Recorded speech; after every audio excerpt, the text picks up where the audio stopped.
mémorandum à l'attention de Son Excellence, Monsieur le Président de la République démocratique du Congo, avec l'expression de nos hommages les plus déférents, concerne la libération des maîtres Firmin Yangambi Liboté. Son Excellence Félix Tshisekedi, président de la RDC. C'est depuis maintenant 10 ans que maître Firmin Yangambi, avocat membre du Conseil de l'Ordre des avocats de Kisangani et enseignant à la faculté des droits de l'Université de Kisangani, était enlevé à Kisangani et déporté à Kinshasa, où il fut torturé et accusé injustement de tentatives de coup d'État, malgré qu'il n'ait cessé de clamer son innocence. M. Firmin Yangambi était condamné à mort par la Cour militaire de Kinshasa le 3 mars 2010. En appel à la haute cour militaire, le 14 juin 2011, sa peine fut décidément commuée à 20 ans de prison. Le 11 février 2014, il y a donc bientôt 5 ans, l'Assemblée nationale et le Sénat ont adopté une loi d'amnistie qui concernait les faits pour lesquels maître Firmin Yangambi a été emprisonné. La loi numéro 14/006 du 11 février 2014 portant amnistie pour faits insurrectionnels, faits de guerre et infractions politiques. Excellence, en application de cette loi, plus de 3000 prisonniers furent libérés. Étonnamment, M. Firmin Yangambi, bénéficiaire de cette amnistie, avait assisté à son corps défendant à la prolongation irrégulière et inconstitutionnelle de sa détention à la prison de Makala. 5 ans de plus, pire encore, tous ces co-accusés étaient libérés. Mais M. Firmin Yangambi n'a jamais bénéficié de cette amnistie. Au regard de ce qui précède, indignés par les pinècles de l'injustice, nous, activistes pro-démocratie, des différents mouvements citoyens et jeunes engagés de la RDC, nous exigeons la libération de maître Firmin Yangambi parce que lui, la grâce ne lui concerne pas, il est amnistié depuis 2014. La justice élève une nation, dit-on, Monsieur le Président, nous voulons votre implication dans ce qui concerne le cas de notre citoyen Firmin Yangambi Liboté. Veuillez croire, Monsieur le Président de la République, à l'expression de notre considération, fait à Kinshasa le 8 mars 2019. Les peuples gagnent toujours. Les peuples gagnent toujours. Les peuples gagnent toujours. Les peuples gagnent toujours. Les peuples gagnent toujours. Les peuples gagnent toujours. Libérez Firmin Yangambi. Libérez Firmin Yangambi. Libérez Firmin Yangambi. Libérez Firmin Yangambi. Libérez Firmin Yangambi. Libérez Firmin Yangambi.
Bakanga Yangambi ayolela bona Kongo akota makala ayolela bona Kongo tulela Yangambi ayolela bona Kongo libere Yangambi ayolela bona Kongo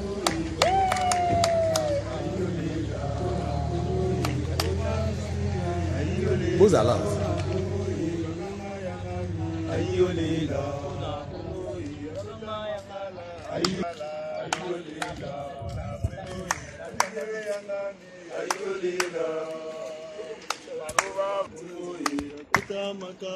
Ayolela pona Congo ayolela pona Congo akota makala ayolela pona Congo tobela bagaze ayolela pona Congo tosota bakota ayolela pona Congo bakoma shipia ayolela pona Congo tobela bagaze ayolela pona Congo bakanga yangabi ayolela pona Congo akota makala ayolela pona Congo tolebe yangabi ayolela pona Congo libere yangabi ayolela pona Congo libere yangabi ayolela yangabi ayolela pona Congo libere yangabi ayolela bisonya sotolela yangabi ayo bisonya sotolela yangabi ayo bisonya sotolela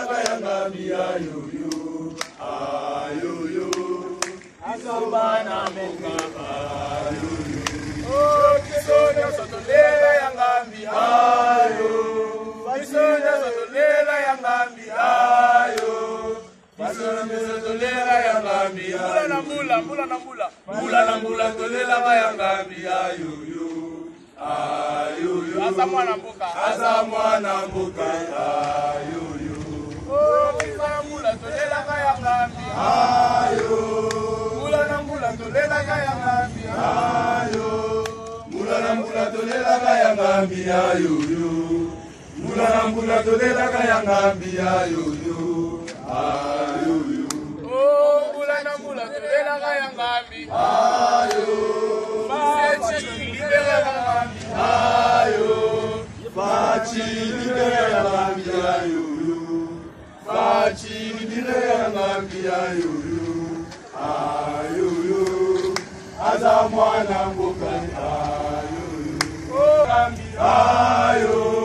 bachi libere yangambi ayo bachi libere yangambi ayo bachi libere yangambi ayo ayoyo azamwana mboka ayo oh bachi libere yangambi ayo bachi libere yangambi ayo bachi libere yangambi ayo bachi libere yangambi ayo ayoyo azamwana mboka ayo oh bachi libere yangambi ayo bachi libere yangambi ayo bachi libere yangambi ayo bachi libere yangambi ayo ayoyo azamwana mboka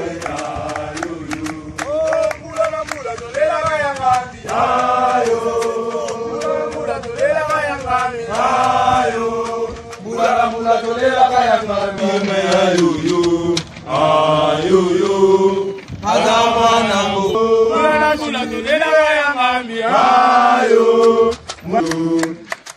mula tolela yangambi ayo azamwana mboka ayo oh fachi ayo oh fachi libere yangambi ayo fachi libere yangambi ayo fachi libere yangambi ayo ça c'est trop ça suffit il veut amnistier azamwana mboka ayo bolinga te yangambi libere bolinga te yangambi libere bobetande bagaze yangambi libere bobetande bagaze yangambi libere yangambi libere bobetande masase yangambi libere bobetande masase yangambi libere azali mwana mboka yangambi libere Baganga na makala yangambi libere Pona Congo libere yangambi ayolela Congo baganga ayolela Pona Congo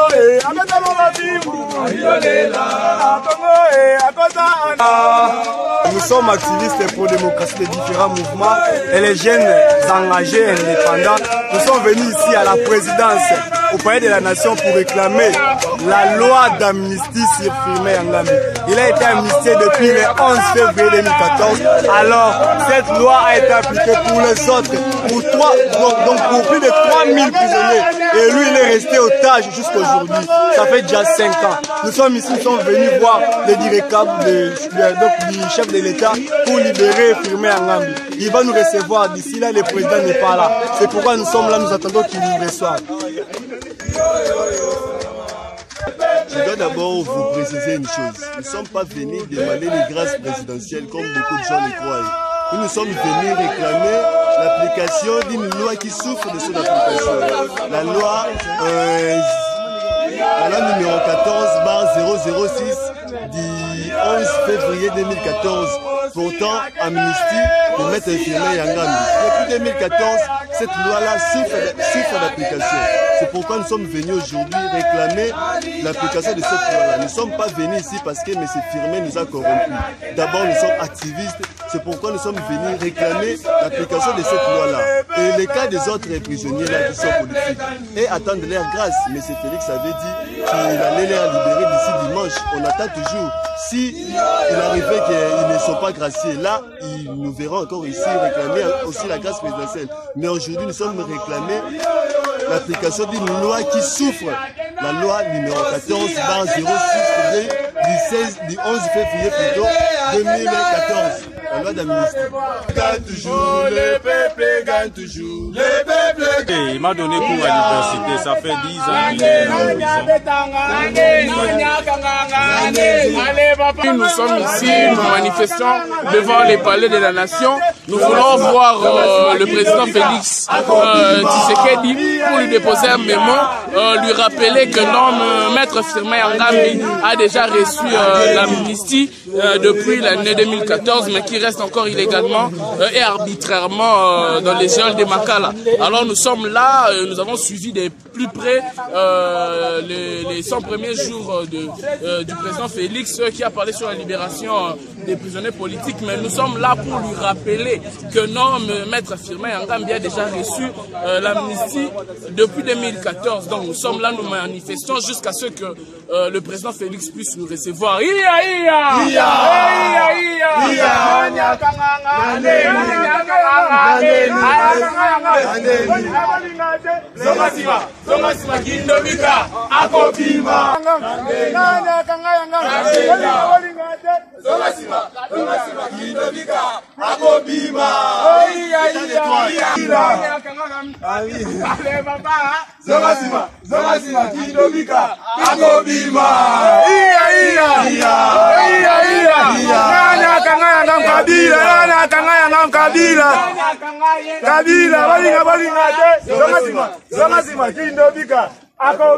Toi aussi libérer ma prisonnier politique. Yangambi déjà 10 ans. Aza otage ya Kabila libéré. Toza na posa na ye libanda. Aya na mayele na ye poto tonga Congo. Toko tonga Congo te bande comme sou bazana ba boloko. Libérer ma prisonnier politique to tonga Congo assemble na bango. Yangambi pe na 4. Mais bonjour Yangambi, pourquoi pas beaucoup penser na Bedi Kapen, Bavi Nono Lutula et tant d'autres noms qui bango nyoso wana baza ba prisonnier politique toko tonga Congo te baninga bazana boloko biso tolia ka ba shawarma awa na palais de la nation et sengi bango nyoso ba bima to tonga Congo elongo na bango. Nalingi na lobelo moko bao baza wana bakobima po baza ba prisonnier politique mais soki toza pona Yangambi ah eza parce que déjà zoki loi wana ya misi ezali ko loba ke sengela ki bima donc loi wana est-ce que faut s'appliquer ya zozela grâce présidentielle T il faut bima po aza na droit déjà ko la libanda donc c'est différent mais tozo a peu pona bango na so ba la prison ba bima donc toza wana pona ba kino so ba bima état de droit de lobby ke mutu nyoso abima. Même